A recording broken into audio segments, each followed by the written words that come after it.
सिंधु और गाजीपुर बॉर्डर में 20,000 ट्रैक्टर पहुंचे, बैरिकेड हटाए जा रहे, एक ट्रैक्टर पर 3 लोगों को ही इजाजत। बालिका दिवस पर पंख अभियान की शुरुआत, शिवराज बोले मैं नर पिशाचों को समाप्त करके ही चैन की सांस लूंगा। एंटी माफिया कार्रवाई पर दिग्विजय सिंह बोले शिवराज मुख्यमंत्री के पद पर रहने के हकदार नहीं, इस्तीफा दे। इंदौर में राशन घोटाले के आरोपी गिरफ्तार, 80 लाख का किया था राशन घोटाला, 2 अन्य साथी भी गिरफ्तार। सांसद रीति पाठक ने किया भारत राजपत्र के आदेश का दरकिनार, सीधी स्थित शासकीय भवन में हो रहा मिट्टी के लाल ईंटों का प्रयोग 2017 में लग चुकी है रोक। पूर्व मुख्यमंत्री कमलनाथ की सभा में जेब कचरे ने किया मोबाइल फोन पर हाथ साफ, कार्यकर्ताओं ने चोर को दौड़ाकर पकड़ा, बेरहमी से की पिटाई। आप देख रहे हैं के न्यूज, खबरों का सारथी। नमस्कार, स्वागत है आपका बुलेटिन में, मैं हूं आपके साथ विशाल। अब रुक करते हैं खबरों का। जबलपुर के गोला बाजार में सीएम शिवराज सिंह चौहान ने स्मार्ट सिटी के कार्यों का लोकार्पण और शिलान्यास किया। इस दौरान उन्होंने गुंडे माफिया अभियान पर जनता से समर्थन भी मांगा। इसके साथ क्या कुछ कहा, आपको सुनाते हैं।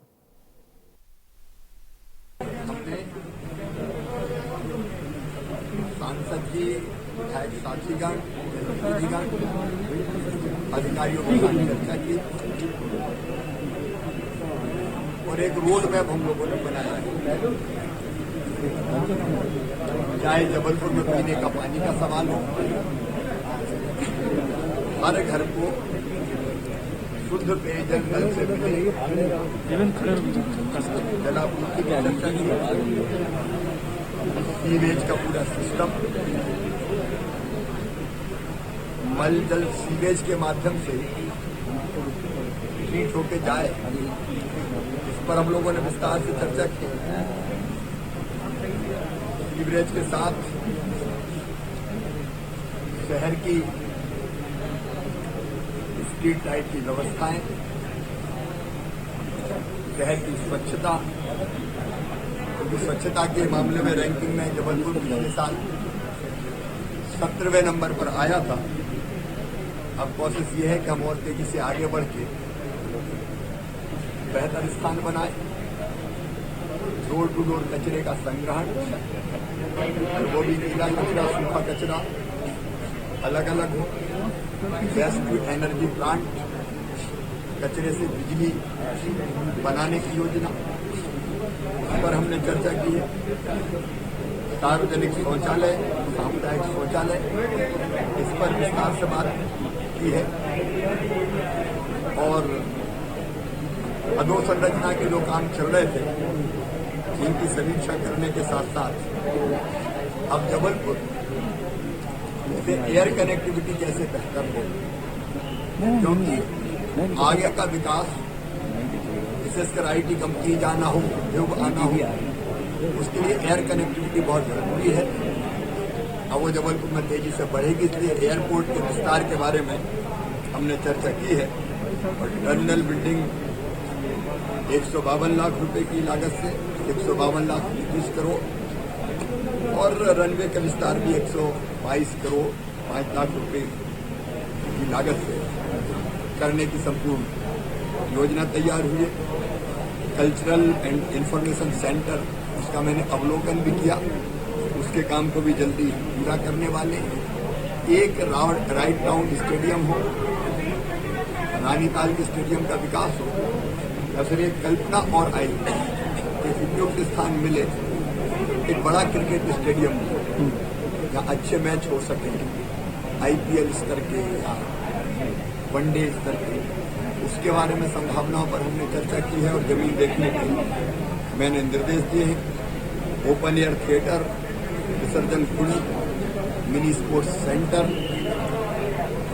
वेलोड्रम का विकास, सड़कों का विकास अलग अलग, यहाँ फ्लाई ओवर, क्योंकि ट्रैफिक के मास्टर प्लान को भी हम यहाँ बना रहे हैं। अलग अलग सड़कें, फ्लाई ओवर, उनके निर्माण की बात और चर्चा हुई है।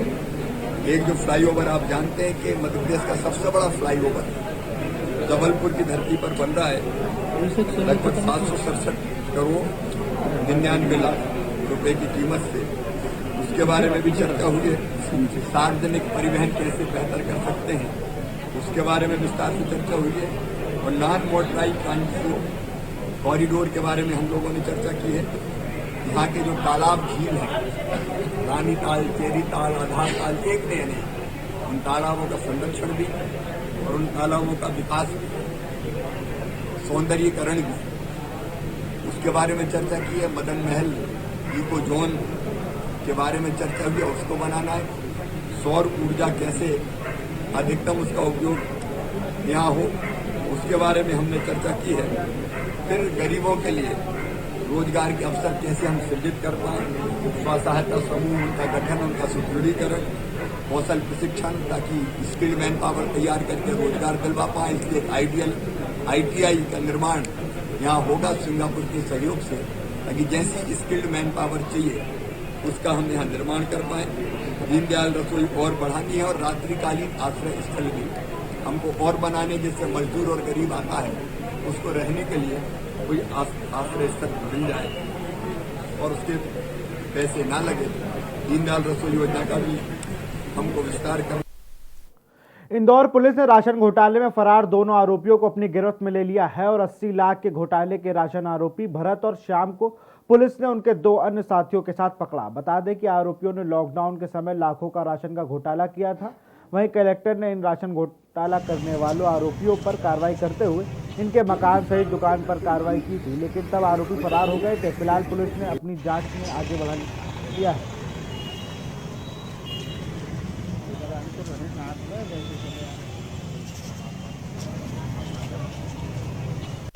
राशन घोटाले में 4 आरोपियों को भी गिरफ्तार किया है, जिसमें भरत दवे और श्याम दवे को NSA के वारंट में गिरफ्तार किया गया है और शेष 2 आरोपी हैं धीरेन्द्र और कमलेश, इनको 420-467 के अपराध में गिरफ्तार किया। सर कहाँ से गिरफ्तार हुए? ये इधर राजीव गांधी चौराहे के पास से गिरफ्तार किया इनको। खबर देपलापुर से, जहां पूर्व मुख्यमंत्री कमलनाथ की सभा में जेब कतरे ने मोबाइल फोन पर हाथ साफ कर दिया। वहीं जब जेब कतरे का फोन चुराकर भाग रहा था तो लोगों ने उसे देख लिया और युवक जब भागने लगा तो लोगों ने पकड़कर उसे जमकर पीटा और फिर पुलिस के हवाले कर दिया।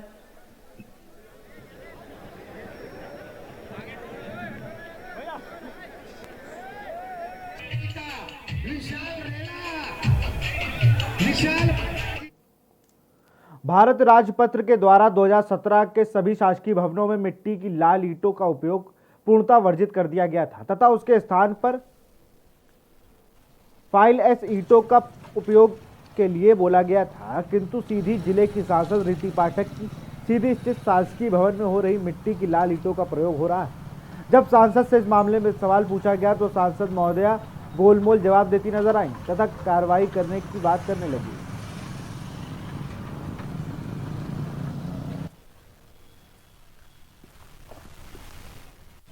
मुझे इसकी जानकारी नहीं है कि मेरे मोहल्ले में अभी आप देख रहे हैं, मैं आ रही हूँ, मेरे मोहल्ले में क्या काम हो रहा है और कहाँ पर क्या उपयोग किया जा रहा है जानकारी। अगर लाल होगा तो उसके लिए मैं प्रतिबंधित करूँगी कि लाल की तरह। सिंगरौली जिले के सराई थाना अंतर्गत गजरा बहरा मोड़ पर उप निरीक्षक SS चौहान द्वारा 2 पहिया और 4 पहिया वाहनों की चेकिंग की गई, जिसमें बगैर हेलमेट के 8 वाहन चालकों का चालान कर 25,000 की वसूली की गई और लगभग 25 वाहन चालकों को समझाइश देकर छोड़ दिया गया।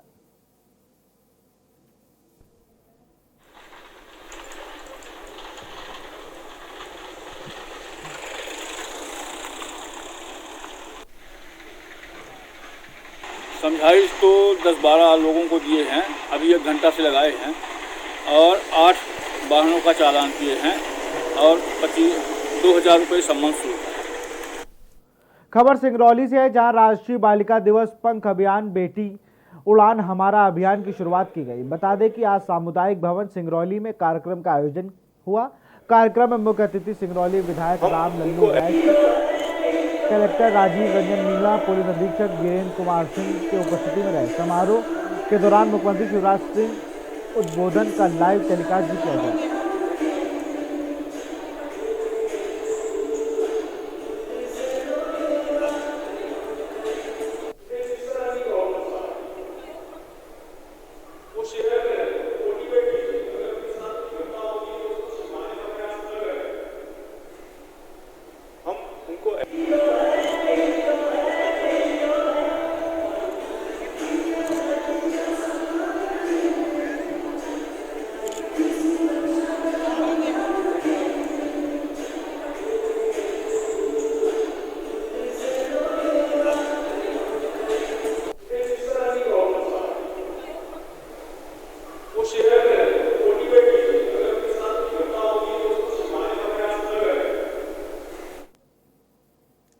अब रुक करते हैं छत्तीसगढ़ की खबरों का। खबर बेमेतरा से है, जहां 150 से अधिक प्रजातियों के पक्षियों को पनाह देने वाला गिधवा और परसदा गांव में छत्तीसगढ़ का पहला पक्षी महोत्सव आयोजन किया जा रहा है। आयोजन 31 जनवरी से 2 फरवरी तक 3 दिनों तक चलेगा। वन विभाग, दुर्ग डिवीजन और बेमेतरा जिले में आने वाले इन गाँवों में ये आयोजन किया जाएगा। इसकी तैयारियां वन विभाग द्वारा की जा रही हैं। जैव विविधता और पर्यावरण संरक्षण में पक्षियों की महत्वपूर्ण भूमिका होती है। गिधवा में 150 प्रकार के पक्षियों का अनूठा संसार है। इनमें जलीय और थलीय दोनों ही प्रकार के पक्षी शामिल हैं। इको टूरिज्म के विकास और स्थानीय रोजगार की दृष्टि से गिधवा और परसदा में समस्त ग्रामवासियों के सहयोग से वन विभाग और उसकी सहयोगी संस्था को foundation novo wild life welfare Jashpur के द्वारा छत्तीसगढ़ के पहले बर्ड फेस्टिवल का आयोजन किया जा रहा है।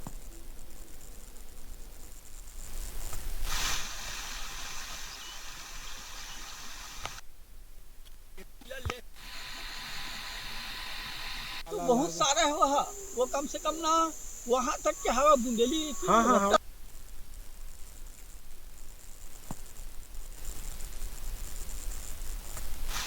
यहाँ गिधवा और परसदा में 3 दिवसीय पक्षी महोत्सव मनाया जा रहा है, 31, 1 और 2 फरवरी को। तो इस पक्षी महोत्सव का उद्देश्य ये है कि यहाँ जो पक्षी आते हैं, जो विदेशी प्रवासी पक्षी आते हैं या स्थानीय पक्षी आते हैं, उनको संरक्षण कैसे किया जाए और वो संरक्षण के साथ साथ में ग्रामीणों की अर्थव्यवस्था, वहाँ पे हम लोग इको पर्यटन कैसे विकसित किया जाए, इसलिए ये पूरा प्रयास किया जा रहा है ताकि यहाँ के जो युवा लोग हैं उनको रोजगार भी मिल सके और उसके साथ साथ में यहाँ पे जो पक्षी आते हैं उनका संरक्षण भी किया जा सके। यहाँ जो गिधवा और परसदा 2 गांव हैं, यहाँ की वाटर बॉडीज में बहुत बड़ी संख्या में बर्ड्स रहते हैं। लगभग 150 से 200 प्रजाति की ये बहुत बड़ी उपलब्धि है। और ये जो इसको हम कोशिश ये कर रहे हैं, जो डीएफओ दुर्ग में ये पूरा कार्यक्रम रखा है कि राष्ट्रीय और अंतर्राष्ट्रीय स्तर पर इसकी पहचान बने और घोषित रूप से एक पक्षी विहार और वेटलैंड के रूप में ये स्थापित हो सके। उसके लिए बहुत से कार्यक्रम की प्लानिंग हुई है, जिसका डिटेल डीएफओ दुर्ग बताएगा। खबर कोरबा से है, जहां पुलिस को बड़ी सफलता हाथ लगी है। दरअसल बेंगलुरु के थाना उर्गा के एक गांव में एक नाबालिग लड़की गुम हो गई थी, जिसको पुलिस ने बरामद कर लिया है। वहीं पुलिस ने बताया कि आरोपी मध्य प्रदेश का रहने वाला है। फिलहाल आरोपियों को गिरफ्तार कर न्यायिक हिरासत में भेज दिया गया है। पास आ जाना तब तो आ रहा है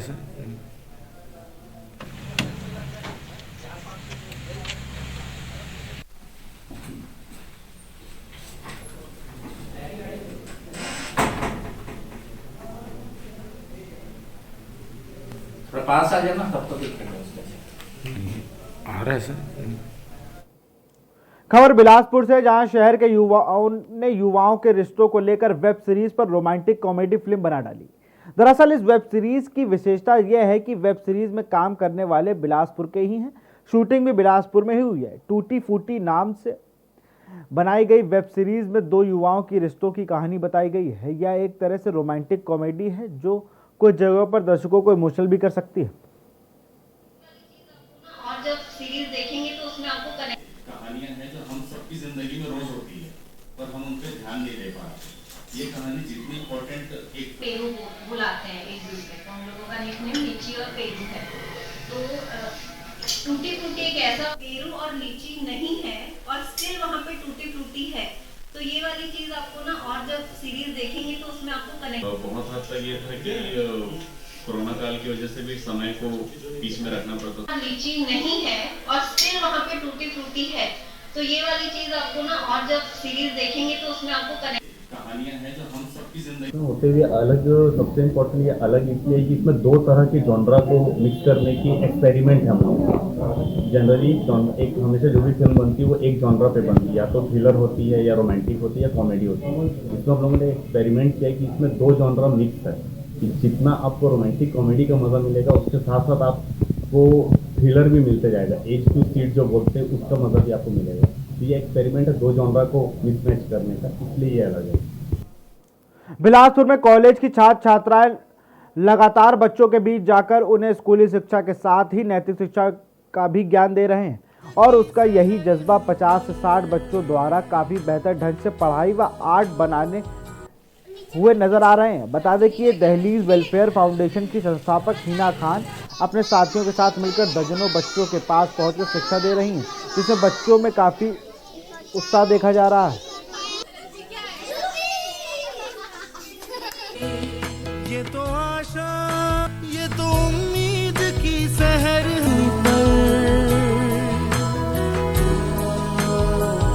दहलीज वेलफेयर फाउंडेशन, इसकी हमने शुरुआत 2 साल पहले की थी। मन में बहुत सवाल थे, हम बहुत कुछ बदलना चाहते थे। यूथ हैं, जब मैं 17 साल की थी तब से मैंने इसकी शुरुआत की थी और हम बच्चों की एजुकेशन के लिए काम करते हैं, उनकी पढ़ाई को आगे बढ़ाने के लिए। और पहले हम उनकी स्टेशनरी मटेरियल उनको प्रोवाइड कराते थे जहाँ जहाँ उनको ज़रूरत है। महिलाओं के लिए हम काम करते थे, उनके स्वास्थ्य के लिए काम करते थे। अभी हमने पिछले 1.5 से 2 महीनों पहले से शुरुआत की है। एक दिन दहलीज वेलफेयर फाउंडेशन को हम इंडिया लेवल पर रिप्रेजेंट करेंगे। यहाँ रुकते एक छोटे से ब्रेक के लिए, जल्द हाजिर होंगे। आप देख रहे हैं के न्यूज, खबरों का सारथी। पहला आनंद पॉलिसी टर्म के अंत पर मैच्योरिटी क्लेम का पूरा भुगतान और दूसरा आपके अपनों के लिए लाइफ कवर की पूरी रकम बिना किसी प्रीमियम के। LIC न्यू जीवन आनंद, आनंद ही आनंद। जब आपकी सोच को अंधेरा घेर लेता है और सिस्टम भी मुंह फेर लेता है, जब वादों की परतें खुलने लगती हैं और हारी उम्मीदों का ऊंचा ढेर लगता है, जब सड़क पर एड़ी की रगड़ देखकर अब तक जो भी हुआ सब बेअसर लगता है, तब चिंतन से डगर होगी आसान, मंथन से निकलेगा समाधान। मंथन।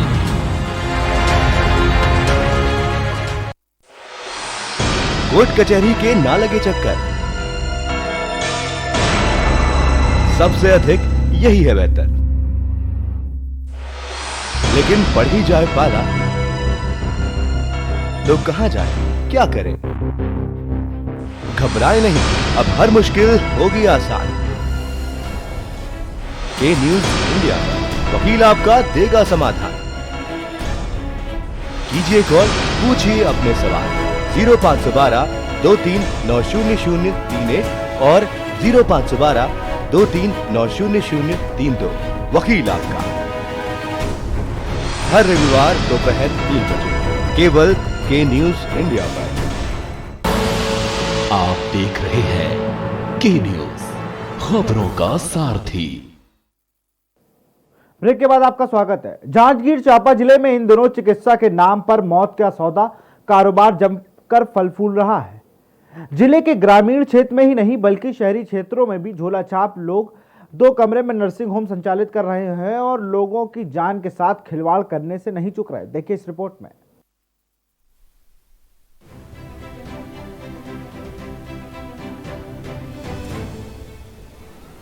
जांजगीर चांपा मुख्यालय के बालौदा विकास खंड के ग्राम पंचायत सिवनी वैसे तो चांपा नगर पालिका से महज 3 किलोमीटर की दूरी पर है, लेकिन इस गांव में दर्जन भर से अधिक झोला छाप डॉक्टरों का काला कारोबार धड़ल्ले से संचालित हो रहा है। इन फर्जी डॉक्टरों के बारे में जानकर आपको विश्वास नहीं होगा और स्वास्थ्य विभाग के अधिकारियों की नाकामी का नमूना देखकर आप भी यही सोचने पर मजबूर हो जाएंगे कि बिना विभागीय संरक्षण के ऐसा कारोबार कैसे फल फूल सकता है। आइए देखते हैं सिवनी के झोला छाप डॉक्टरों का क्लिनिक कैसे चलता है। बड़ा मकान, लेकिन सामने कोई बोर्ड, बैनर या डॉक्टर का नेम प्लेट नहीं, लेकिन कमरे के अंदर बाकायदा डॉक्टर का कैबिन, मरीजों के बैठने के लिए कुर्सियां और कमरे में दवाओं का अंबार लगा हुआ है। झोला छाप डॉक्टर अपने पास आने वाले मरीजों का बीपी, शुगर और अन्य जांच करते हैं, साथ ही इंजेक्शन भी लगाने से नहीं चूकते और इलाज के बदले मरीजों से मोटी रकम ऐंठ ली जाती है और मरीजों की जान के साथ खिलवाड़ करते हैं। ऐसे ही एक झोला छाप डॉक्टर के इलाज के कारण एक महिला की मौत हो गई, जिसके कारण ढबरा पुलिस ने आरोपी डॉक्टर के खिलाफ FIR दर्ज कर लिया है। इसके बावजूद जिले में फर्जी डॉक्टरों के खिलाफ कार्यवाही नहीं होना स्वास्थ्य विभाग की कार्यप्रणाली पर सवाल उठा रहा है। हसौद थाना क्षेत्र का ये मामला है जिसमें मृतिका रोहिन बाई साहू जो कि एक वृद्ध महिला है जिसकी एक झोला छाप डॉक्टर के द्वारा इलाज के दौरान इसकी मृत्यु हुई। उसके परिजनों ने थाने में आकर रिपोर्ट दर्ज कराई थी। उनके द्वारा बताया गया कि वे रोहिन बाई साहू को हसौद में स्थित बंगाली क्लिनिक जिसे डॉक्टर सुप्रियो विश्वास नामक झोला छाप डॉक्टर चलाता है उसके पास लेके गए थे और उसी दौरान इलाज के दौरान ही इसमें वृद्ध महिला की मृत्यु हो गई।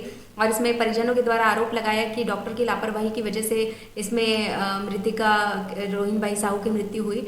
इसमें प्रथम दृष्टया अपराध का घटित होना पाए जाने से 304 आईपीसी के तहत अपराध पंजीबद्ध किया गया है और इसमें आरोपी डॉक्टर सुप्रियो विश्वास को गिरफ्तार किया जा चुका है और उसे न्यायिक रिमांड पर भेजा जा चुका है। बात ऐसी नहीं है कि सिवनी गांव में झोला छाप डॉक्टरों के कारोबार के बारे में अधिकारियों को जानकारी नहीं है। स्वास्थ्य विभाग के अधिकारियों की उदासीनता और मिली भगत होने के कारण बिना सर्टिफिकेट के फर्जी डॉक्टर नर्सिंग होम एक्ट का उल्लंघन करते हुए लोगों की जान के साथ खिलवाड़ कर रहे हैं। मीडिया से शिकायत प्राप्त हुई है कि सिवनी में 3-4 जो झोला छाप प्रैक्टिशनर है वो प्रैक्टिस करने करके, तो अभी मैडम हमारे प्रशासनिक अधिकारी से बात हुई है और जल्द से जल्द उनके ऊपर उचित कार्रवाई की जाएगी। तो फर्स्ट टाइम मेरे को शिकायत मिली है और हम लोग फर्स्ट टाइम कार्रवाई कर रहे हैं। अभी पहले क्या जानकारी नहीं थी मेरे को ऐसा कुछ हुआ है करके। अगर डिग्री भी जिसके पास है उनको भी नर्सिंग होम पंजीयन करवाना होता है। पंजीयन करवाने के पश्चात ही वो अपना जो क्लिनिक या अस्पताल का संचालन कर सकते हैं। वैसे तो डॉक्टर को लोग भगवान का दूसरा रूप मानते हैं, लेकिन इस रूप और लोगों के विश्वास में खरा उतरने के लिए शिक्षा का भी बड़ा महत्व होता है। ऐसे में मेडिकल की पढ़ाई करने वाले डॉक्टरों और शासन प्रशासन को ठेंगा दिखाते हुए झोला छाप लोग लोगों की जान के साथ खिलवाड़ करने से नहीं बाज आ रहे। अब स्वास्थ्य विभाग के अधिकारियों के दावों पर लोगों की निगाह टिकी है। कब इन अवैध कारोबार को संचालित करने वाले सलाखों के पीछे जाएंगे। जांजगीर चौपा से के न्यूज इंडिया के लिए हेमंत पटेल की रिपोर्ट।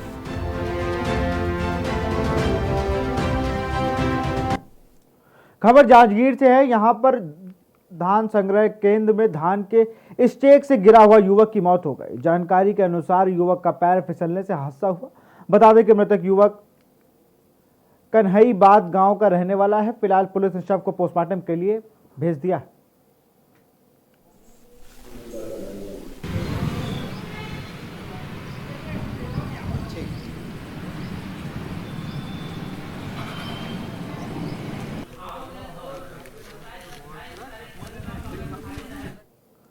दुर्ग जिले में पिछले 18 दिनों में भिलाई विधानसभा क्षेत्र के शैलेंद्र पांडे भूख हड़ताल पर बैठे हैं और सरकार से न्याय की गुहार लगा रहे हैं। पूर्व में भी 19 अक्टूबर को भी शैलेंद्र कुमार पांडे न्याय की गुहार लगाते हुए एक दिन अनशन पर बैठे थे। तब तत्कालीन भिलाई कोतवाली थाना प्रभारी डीएसपी चित्रा वर्मा द्वारा कार्रवाई का आश्वासन दिया गया था, लेकिन कार्रवाई नहीं हुई।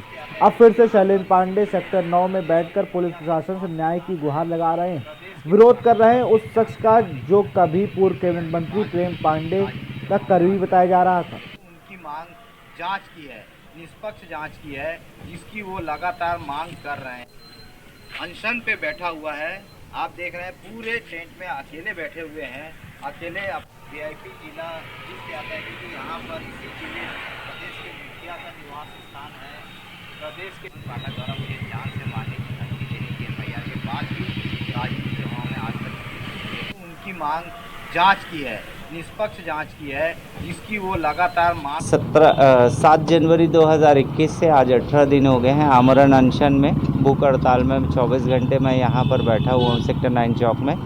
माननीय आदरणीय पुलिस प्रशासन में बैठे मेरे सभी आदरणीयों से मेरी सिर्फ इतनी ही मांग है कि मैंने जो समय समय पर इनको मुन्ना पांडे, गोल्डी सोनी और बसंत साहू के खिलाफ जांच करने के लिए आवेदन पत्र दिया गया है, कृपया उसमें निष्पक्ष जांच की जाए भिलाई में। खबर बालौद से है, जहां डोंडी थाना क्षेत्र के पुलिस ने मोबाइल चोर गिरोह का पर्दाफाश किया है, जो नागपुर से छत्तीसगढ़ के विभिन्न जिलों में जाकर चूड़ी बेचने के बहाने चोरी की घटना को अंजाम देते थे। पुलिस ने गिरोह के 7 लोगों के साथ नाबालिगों को भी हिरासत में लिया है, जिनके पास से लाखों रुपए के 11 मोबाइल बरामद हुए हैं। बताया जा रहा है कि गिरोह की महिलाएं चूड़ी बेचती थी, तो वहीं पुलिस चोरी की घटना को अंजाम देते थे। फिलहाल पुलिस ने पूरे मामले की जांच में जुट गई है और आरोपियों से लगातार पूछताछ कर रही है।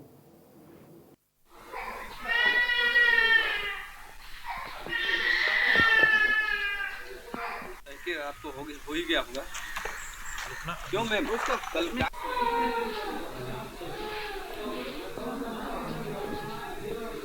अच्छा पानी पिया नहीं पिया ला के पिया 3 महिला है और 4 पुरुष हैं, बाकी नाबालिग बच्चे जो उनके साथ रहा करते थे। यह मार्केट डे के दिन मार्केट में आकर के चूड़ी बेचने के बहाने आते थे और जो मोबाइल को सामने जेब में रखते हैं उनका मोबाइल को पार कर दिया करते थे। इस प्रकार मोबाइल के संबंध में FIR तो हमने दर्ज कर लिया था, 379 FIR ले लिए थे।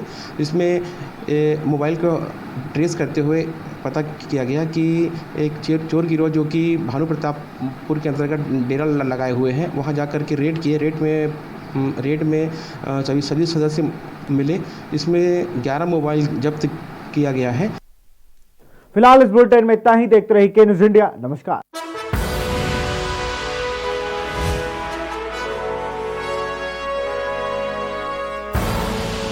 आप देख रहे हैं के न्यूज़, खबरों का सारथी।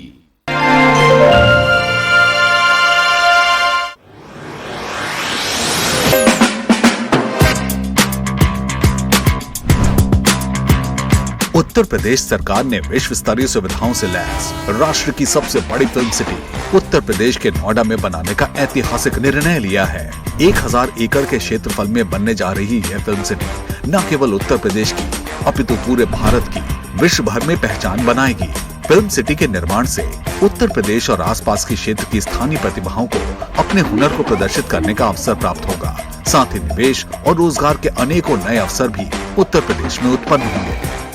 मुंबई जाने की मुश्किलें बेहद कम होगी, क्योंकि अब हमें काम करने के लिए अपनी जमीन नहीं छोड़नी पड़ेगी। नोएडा से जुड़े सभी क्षेत्रों के कलाकारों को काम के बेहतर अवसर मिलेंगे। अपने खुद की फिल्म सिटी करोड़ों उत्तर भारतीयों का सपना था, जिसे उत्तर प्रदेश सरकार साकार करने जा रही है। यमुना एक्सप्रेसवे और नोएडा एयरपोर्ट के निकट बनने जा रही फिल्म सिटी से राज्य के पर्यटन उद्योग को नई ऊर्जा प्राप्त होगी।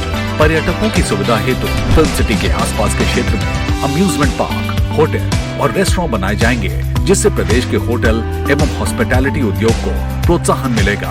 हम लोग फिल्म सिटी हम लोग प्रस्तावित कर रहे हैं, भारत की पहचान का प्रतीक बनेगा। साहित्य और कला का सम्मान और प्रदेश की पहचान, प्रदेश के फिल्म सिटी जल्द ही बनने जा रही है। स्वाद और खुशबू में झूम के भाई लेके आए गोल्डी मसाले। गोल्डी मसाले, खुशबू और स्वाद ऐसा तो रिश्तों में गुस्सा कैसा। खुदी को आजमा